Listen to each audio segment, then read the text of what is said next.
Welcome to Context Window, your weekly deep dive into the bleeding edge of AI coding tools. We're here to rigorously dissect the latest from Claude Code, Copilot, Gemini, and more, providing you with the unbiased context behind the hype. Join us as we explore the real-world impact and complex narratives shaping this rapidly evolving space. Let's get into it. Okay, so imagine this. You're an engineering director at a major tech company. You've got 1,000 engineers and your CEO just dropped a bombshell. You need to completely rewrite a core product, a self-custody wallet, into a full-blown consumer social app, and you have 6 to 9 months to do it. Oh, and your previous attempts at using AI coding tools, they failed miserably. And into this pressure cooker steps Chintan Turakhia, the Senior Director of Engineering at Coinbase. His team isn't just going to try AI again, they're going to gamify its adoption so aggressively that they actually break their own GitHub infrastructure. Wait, they broke GitHub? As in their internal GitHub? With a PR speed run that had 100 engineers submitting 70 pull requests in 15 minutes? That's right. They intentionally overloaded it in a move that the report describes as a death to status updates, long-live building moment. It's an almost unbelievably chaotic, yet entirely deliberate tactic to force a cultural reset. And it worked. That detail about intentionally breaking GitHub just to prove a point about AI adoption is wild. But let's rewind a bit. The report frames this entire initiative around an existential adapt or die moment for Coinbase. What exactly was the mandate that put them in such a high-stakes position? Well, the core of it was an incredibly ambitious project, transforming their self-custody wallet into what they called the Base app, a consumer social application. Think about it. They're trying to compete with established social media giants that have tens of thousands of engineers and a decade-long head start. The timeline for this rewrite was brutal, only 6 to 9 months.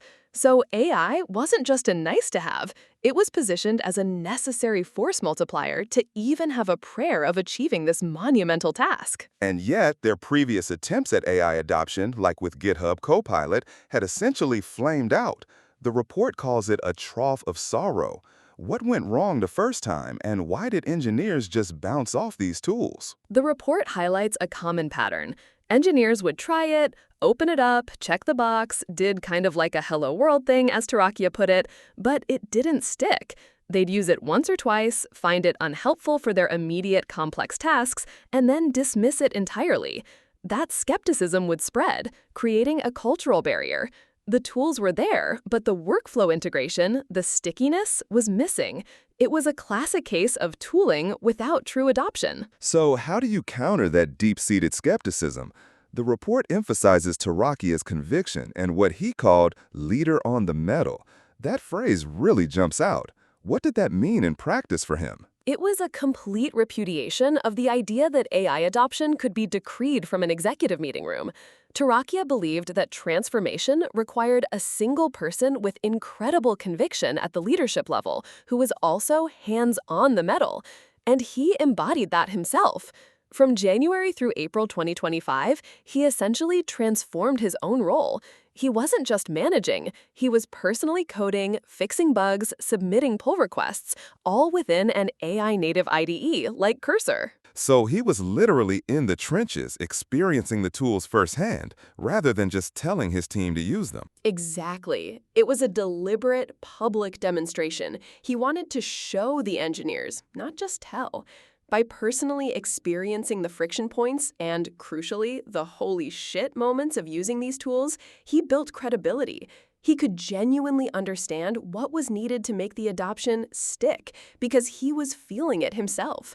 His core belief, as the report notes, was that foundational models would inevitably improve, so the organization needed to build the muscle memory and workflows now. It was about preparing for an inevitable future. That makes so much sense. It's hard to argue with a leader who's already done the thing he's asking you to do. But even with that kind of leadership, changing ingrained habits across 1,000 engineers is a huge undertaking. How did they actually break through that institutional inertia and turn skepticism into widespread engagement? This is where the PR speed run comes in, right? Absolutely. This was the cultural reset button.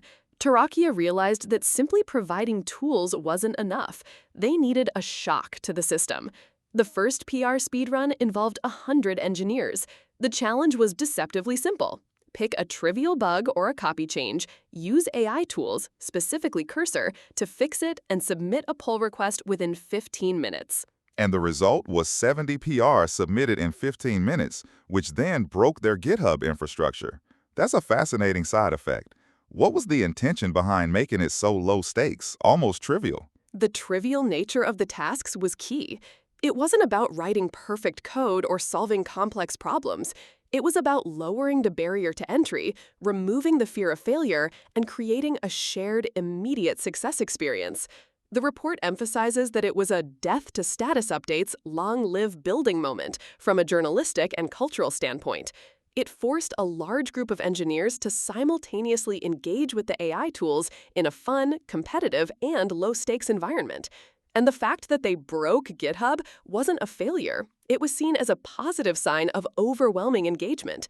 It validated the sheer velocity these tools could unlock. So they essentially manufactured a holy shit moment that a top-down mandate could never achieve. And then they scaled it? Immediately. Buoyed by the initial success, they scaled the experiment to 800 engineers. This time, 400 PRs were submitted in just 30 minutes. This wasn't just momentum. It was undeniable proof that something profound was happening. It shattered any lingering skepticism. The speedrun created social proof and a sense of inevitability around AI adoption, turning engineers from passive observers into active participants. It showed, rather than told, what was possible. I can imagine the buzz in the office after that. It sounds like they created a positive feedback loop. But it wasn't just about forcing adoption. The report also highlights a very strategic framing of AI's purpose, eliminating toil. Why was that such a crucial aspect of their pitch? This was brilliant, frankly. Turakhia understood that engineers are naturally resistant to being told what to do, especially if it feels like their core creative work is being devalued or replaced.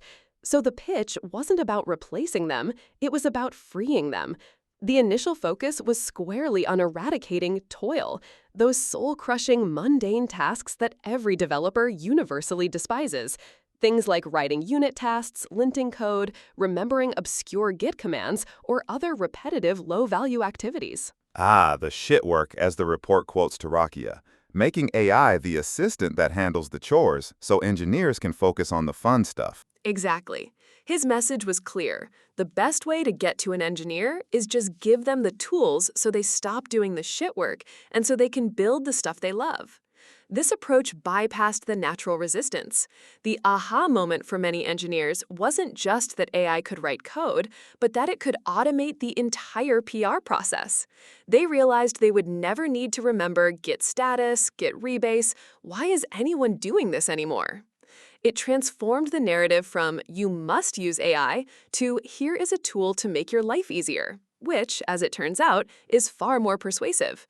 It makes AI an ally, not a threat. That's a masterclass in change management, really. But once you get engineers using these tools, how do you measure if it's actually working? The report mentions they actively discourage traditional AI adoption metrics. That's counterintuitive, isn't it? It really is. Most companies would immediately jump to lines of code generated by AI or percentage of engineers using Copilot. But Turakhia explicitly called those vanity metrics. He argued they could be misleading, incentivize superficial engagement, and lead to teams spending endless hours coming up with new metrics to measure AI adoption to go tell finance that it's worth the money. He saw it as a distraction from the real goal. So what was the real goal, and what was their North Star metric instead? Their single North Star was the total end-to-end time from ticket creation to the moment that change was live for the user. This is often called lead time for changes or cycle time. It encompasses the entire development lifecycle: prioritization, coding, code review, deployment, and release. By focusing on this holistic measure of velocity, they weren't just tracking AI usage, they were tracking its impact on their ability to ship value. They knew that if AI was truly effective, it would shorten that entire cycle, not just one part of it. The report notes they did track token usage as a general proxy for experimentation, but the primary measure of success was always the impact on shipping speed. And the result of that focus on end-to-end velocity? The report states a 10x improvement in PR review cycle time, from 150 hours to 15 hours. That's not just an improvement, that's a fundamental shift. It's an astonishing result. It fundamentally transformed their development process. The ambition became, if a user provides feedback on a call, the fix should be shipped before the call ends. That 10x reduction isn't just a number. It's a proof point that demonstrates tangible, undeniable value to the entire organization. It moves beyond theoretical gains into real-world impact. And in a perfectly meta move, the report says Turakhia even used AI to analyze his own AI adoption data. That's next level. How did that work? Indeed, he recognized that simply rolling out tools wasn't enough. They needed to understand the nuances of usage to make it stick. He used Cursor, the AI tool itself, to ingest and analyze the team's adoption data. This allowed him to cluster users into cohorts, light users, casual users, power users, and identify the specific behaviors and workflows that separated the power users from the rest. And then what did he do with that analysis? Did he just present it in a report? No, he went further. He prompted the AI to generate a tailored playbook with specific, actionable guidance for each cohort to help them level up their skills. The AI even generated motivational slogans like "Stop typing, start shipping." This data-driven, AI-assisted approach to driving adoption allowed for personalized and scalable coaching. It turned raw usage data into a concrete plan for organizational improvement, essentially using AI to make more engineers better at using AI. It's a self-improving system. So they've got off-the-shelf tools, they've got this incredible adoption strategy, and they're measuring the right things. But the report goes on to describe how Coinbase took it a step further by building their own internal AI agents. This isn't just about using existing tools, it's about building an intelligent machine themselves. Can you elaborate on these internal agents? This is where it gets really powerful. One of the standout examples is a custom Slack bot named CloudBot. This agent is deeply integrated into Coinbase's internal systems, their issue tracking with Linear, monitoring platforms like Datadog and Sentry.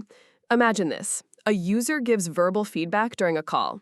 An AI model transcribes that audio, extracts the key details of a bug or feature request, and automatically creates a ticket in Linear. And CloudBot doesn't stop there, does it? No, it doesn't. From that Linear ticket, another agent can generate a pull request with a proposed fix, and then deep link directly to the specific code branch in Cursor, ready for a developer to review and test.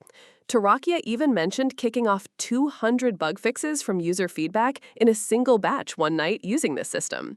This level of automation compresses the entire feedback-to-ship pipeline from days or weeks into mere minutes. It's a complete transformation of their operational workflow. That's incredible. It sounds like they're not just automating tasks, but entire processes. And to support this, the report mentions they created a completely new role, the super builder. What does a super builder do, and what does this signify for the future of engineering roles? The super builder role is a fascinating development. Turakhia defines their most important job as creating more super builders. These are the engineers tasked with driving AI tooling adoption, building these sophisticated internal agents like CloudBot, and acting as force multipliers across the organization. It's a formal recognition that in the age of AI, a significant portion of engineering effort needs to be dedicated to building the intelligent machine that makes all other engineers more productive. So it's not just about building products, it's about building the tools that build the products. And the report even suggests becoming one of the top AI proficient engineers in an organization is one of the best career moves right now. Absolutely. It points to a potential bifurcation in engineering. One class of engineer will focus on building and maintaining the AI infrastructure and agents themselves, the intelligent machine. The other, larger group will leverage these tools to build products at an unprecedented velocity. This shift redefines engineering productivity, placing a premium on strategic thinking, prompting, problem decomposition, and critical evaluation of AI-generated work. It really heralds a new era of human-AI collaboration. This level of acceleration and automation, especially in a financial technology company like Coinbase, immediately raises red flags for me around security and code quality. How do they manage that inherent risk when they're moving at such an incredible pace? That's a critical question, and the report addresses it directly. Coinbase partnered closely with their security and privacy teams to develop a repository sensitivity matrix. This framework establishes clear criteria that must be met before AI tools can be used on a particular codebase, ensuring that safety and quality standards are upheld. The core principle here is that AI itself doesn't ship bugs. It's humans who misuse or misinterpret its output. So the guardrails are designed to mitigate that human risk. And are there any specific measures they put in place to enforce those guardrails? Yes, Coinbase's CISO, for example, emphasized the need for identity-aware controls, ensuring AI systems only access information relevant to a specific user to prevent data breaches. They also use AI to monitor employee activities, including code reviews, as part of their internal security protocols. It's a multi-layered approach to ensure that speed doesn't compromise security or compliance in such a regulated industry. Okay, so they've got this whole system going. But one of the most profound and perhaps unexpected consequences, according to the report, is the death of coordination. Turakhia claims his own calendar is almost empty. How does AI lead to less coordination overhead? It's quite revolutionary. The traditional friction points of software development, endless meetings for prioritization, roadmap debates, status updates, they begin to dissolve. When the cost and time to fix a bug or ship a small feature drops to near zero, the need for extensive debate about what to build and when simply diminishes. Turakhia says, the coordination overhead of prioritizing, changing the roadmap? No, you just do things. The organization's default mode shifts from planning to build to simply building. It's a fundamental change from a meeting-heavy culture to a shipping-heavy one. That's a dream for a lot of engineers, I imagine. But this whole Coinbase playbook with Turakhia's leader-on-the-metal approach, the gamification, the immense project pressure, is it repeatable? Is this a universal solution for enterprise AI adoption, or is it a unique outcome of a very specific leader in a very specific moment? That's the journalist's question, isn't it? The report acknowledges that. Turakhia's personal, hands-on immersion was undoubtedly crucial for building credibility and momentum. But as you said, that level of engagement from a senior director is hard to scale across a massive organization with many leaders. The success at Coinbase seems to be a combination of a top-down mandate from CEO Brian Armstrong, making AI tools mandatory, and Turakhia's bottom-up, hands-on implementation that actually won over the engineers. The external pressure of rewriting the wallet also provided a powerful catalyst that other organizations might lack. So it's an open question whether these exact tactics would be as effective in a more stable, business-as-usual environment. It certainly provides a blueprint, but perhaps not a one-size-fits-all solution. Fascinating. So what are the key takeaways for our listeners from this deep dive into Coinbase's AI adoption strategy? First, true AI adoption requires radical leadership. The leader-on-the-metal approach, as exemplified by Turakhia, is incredibly powerful for building credibility and overcoming initial skepticism. Second, reframe AI from a mandate to a relief. By focusing on eliminating toil and mundane tasks, you make AI an ally to engineers rather than a threat. And third, prioritize impact over vanity metrics. Ditching metrics like lines of code generated by AI in favor of holistic measures like lead time for changes ensures you're optimizing for real business value and velocity. Exactly. Fourth, think beyond off-the-shelf tools. Building bespoke internal AI agents like CloudBot can automate entire workflows and create exponential efficiencies unique to your organization. And finally, recognize the evolving role of the engineer. The future isn't just about writing code. It's about prompting, managing, and verifying AI output, leading to new archetypes like the superbuilder. It's a compelling vision. As we wrap up, I'm left wondering, if AI can dissolve coordination overhead to this extent, what does that mean for the very structure of engineering organizations in the coming years? And for individual engineers, beyond becoming super builders, how do we ensure that creativity and human ingenuity remain central when so much of the routine is automated? That wraps up another episode of Context Window. Join us next time as we continue navigating the complexities of AI coding tools. In the world of AI, context is king.